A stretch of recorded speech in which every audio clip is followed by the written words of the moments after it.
Salut, aujourd'hui je te fais une petite vidéo rapide pour te parler d'une astuce que j'utilise depuis au moins 10 ans maintenant pour, on va dire, prendre soin de ton PC. Et c'est pas un truc incroyable, hein, mais j'ai l'impression que très peu de gens autour de moi font ça. Donc je me suis dit que j'allais t'en parler, comme ça tu pourras faire la même chose si ça te dit, et tout ce que ça te coûtera c'est environ 30 € et 5 minutes de ton temps.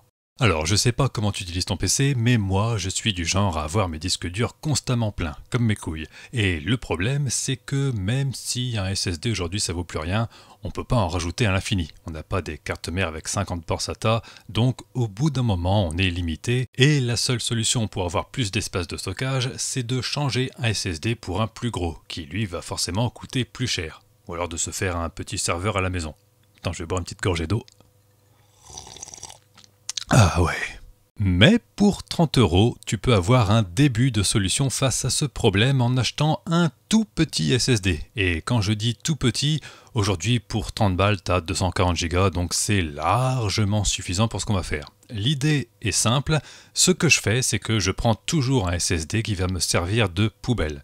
Actuellement, le SSD que j'ai qui me sert de poubelle fait 128 Go, c'est déjà très bien, surtout pour une poubelle. Donc si tu en prends un à 240 Go, c'est presque du gâchis, mais au moins tu seras tranquille. Et quand je parle de poubelle, il s'agit juste de brancher ce SSD à ta machine et de ne l'utiliser que pour tes fichiers temporaires et le cache de tes applications. Ça peut paraître con, mais en vrai, c'est super cool, surtout dans certains cas, tu vas voir.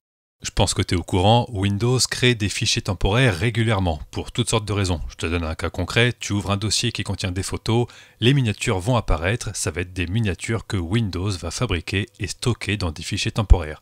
C'est pour ça que la première fois quand tu ouvres un dossier de miniatures, elle ne s'affiche pas instantanément, il faut le temps de les faire. Et quand tu l'ouvres 2 ou 3 jours après, les miniatures s'affichent tout de suite, parce qu'elles sont déjà créées. Windows a juste à les regarder dans les fichiers temporaires. Donc, généralement, les fichiers temporaires, c'est une bonne chose.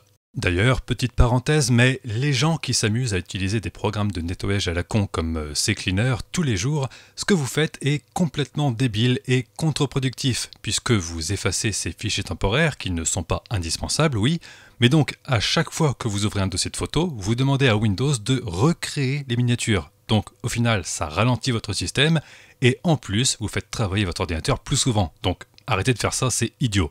Fin de la parenthèse. Donc, ces fichiers temporaires sont utiles, pas indispensables pour la plupart, mais utiles, et petit à petit, ils prennent de la place. Heureusement, quoi qu'on en dise, Windows est bien pensé, donc il ne va pas garder des fichiers temporaires créés il y a 10 ans. Si je reprends mon exemple de dossier qui contient des photos, il va faire les miniatures, mais au bout d'un certain temps, elles vont être effacées.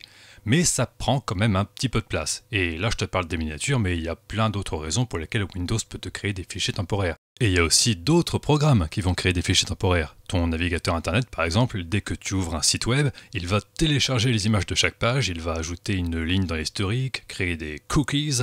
Donc, tout cumulé entre Windows et ses nombreux fichiers temporaires et les autres programmes qui eux aussi créent des fichiers temporaires, rapidement tu te retrouves avec quelques gigaoctets de données sur ton disque dur.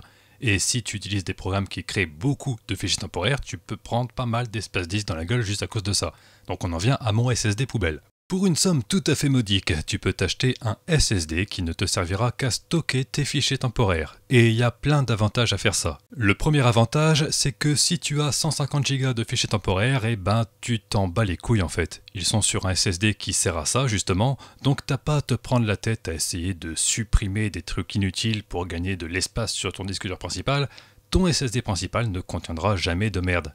Tout est dans la poubelle, donc t'as pas besoin de nettoyer ton ordinateur puisque toutes les saloperies sont à part, bien rangées. Le deuxième avantage justement, c'est que comme ton SSD poubelle est littéralement une poubelle, tu sais que tout ce qu'il contient n'est pas indispensable. Tu peux sans risque supprimer tout ce qu'il y a dessus, ça va pas faire exploser ton PC. Donc s'il te vient l'envie de faire le grand ménage, t'es sûr de pas faire de conneries et de virer des photos de famille ou des fichiers indispensables à Windows. Dans le pire des cas, tu effaceras juste des fichiers que Windows pourra recréer. Le troisième avantage, c'est le fait d'augmenter la quantité d'espace disque que tu autorises à Windows pour les fichiers temporaires. Je m'explique. Imaginons que tu as deux disques durs de 500 Go. C'est un exemple, hein, on s'en fout. Sur ton disque dur principal de 500 Go, tu as plus que 20 Go de libre. Et sur ton deuxième disque dur, on va dire qu'il est tout neuf, il n'y a rien dessus. Donc c'est pas une situation incroyable, jusque-là c'est plausible. Maintenant, imaginons que sur ton PC, tu aies téléchargé un jeu vidéo qui fait 30 Go sur GOG.com ou GOG.com ou GOG, enfin bref, on s'en fout comment tu le prononces.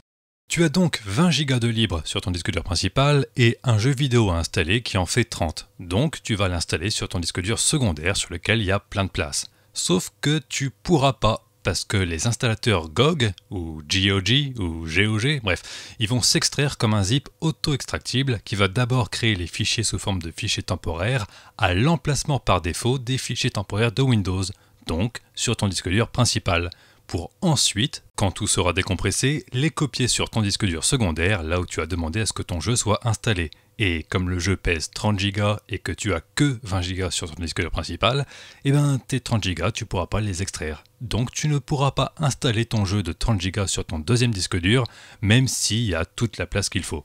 Et ce genre d'exemple à la con, il y en a plein. C'est pas pour rien que Microsoft recommande toujours de ne pas surcharger le disque dur principal, c'est parce que dans certains cas, Windows et d'autres programmes ont besoin d'avoir de la place pour leurs fichiers temporaires. Un autre exemple que je peux te donner, c'est avec des applications de production du style Blender ou After Effects. Avec After Effects, un projet tout simple peut rapidement créer 30 ou 40 Go de fichiers temporaires pour le cache. Donc si tu les as, tant mieux, mais si tu les as pas, tu vas vite être emmerdé. Et surtout, After Effects, tant que tu lui offres de la place, il va s'en servir. Donc si tu as un SSD poubelle comme moi, dédié juste pour le cache d'After Effects, tu sais déjà que tous les fichiers temporaires n'iront pas sur ton disque dur principal et qu'il ne sera pas pollué, si on peut dire ça comme ça. Et puis surtout, tu sais que si tu as un SSD dédié à ça, tu peux dire à After Effects, vas-y mon pote, utilise toute la place que tu veux, t'es chez toi ici, prends-toi une bière. Et là, tu auras de meilleures performances dans ce genre d'application parce que tu ne seras pas limité. Donc ouais, pour une somme vraiment dérisoire, tu as moyen de mieux gérer ton espace disque et je t'invite à le faire, surtout si tu utilises certaines applications qui sont vraiment lourdes, comme mes couilles, et qui demandent de grandes quantités de stockage pour les fichiers temporaires. Si ça te dit de le faire, tu as juste à ajouter un SSD sur ton PC, ça va, ça coûte pas cher et ça prend 3 minutes.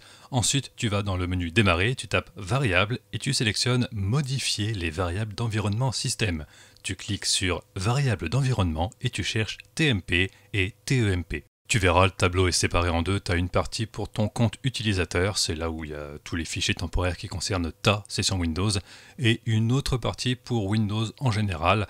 Ça, c'est les fichiers temporaires du système d'exploitation de manière large, peu importe le compte. Donc il faudra faire la même chose dans les deux cas, tu cherches la variable TEMP et TMP, et au lieu d'avoir un truc du style c:/user mes couilles, eh ben tu te crées un dossier sur ton SSD poubelle que tu nommes fichier temporaire Windows, par exemple, et tu mets son chemin à la place.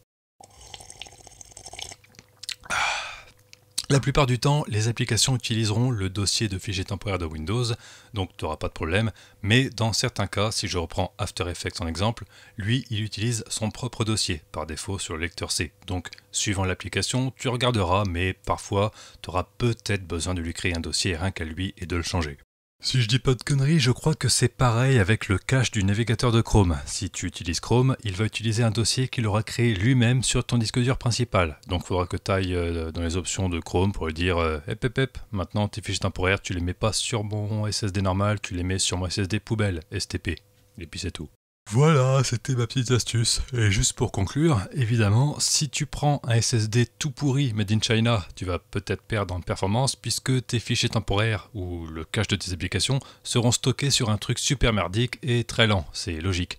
Mais globalement, si tu prends un SSD normal, tu vas plutôt gagner en performance dans certains usages. Surtout dans les trucs, comme je disais, After Effects, Adobe Premiere... Adobe Photoshop, en fait tout ce qui est Adobe quoi, ouais.